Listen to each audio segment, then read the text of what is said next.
Welcome to this guide on version control with Git. Today, we are going to talk about pre-commit hooks. If you have ever pushed broken code or messed up formatting, this is the tool you need to enforce code quality automatically. First, let us understand what a Git hook is. Git hooks are simply scripts that Git executes automatically before or after specific events. For example, they can run when you commit code, push to a remote server, or receive new commits.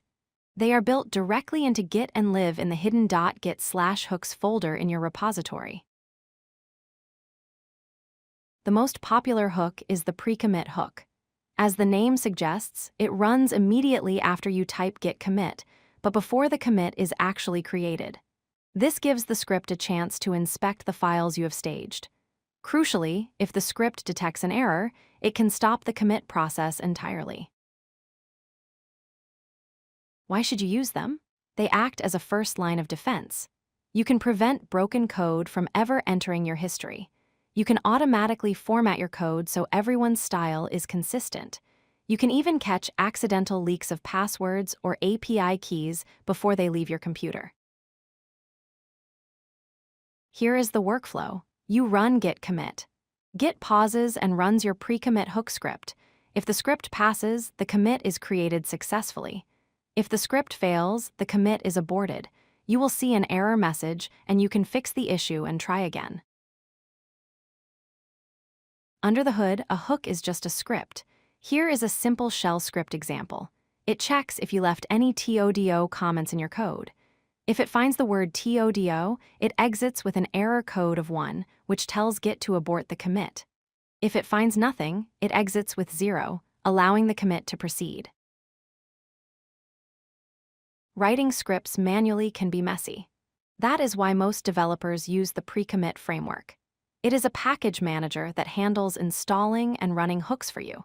It is easy to configure, supports many languages, and ensures every developer on your team is running the exact same checks. Configuration is done via a YAML file. Here, we are defining two repositories. One runs some standard checks like removing trailing whitespace. The other runs black, a popular Python code formatter. You just define this file, run the install command once, and Git will handle the rest automatically. Sometimes, you might need to commit work-in-progress code that fails the checks. You can bypass the hooks by adding the --no verify flag to your git commit command. Use this with caution, as it skips all your quality guards. To get the most out of hooks, keep them fast.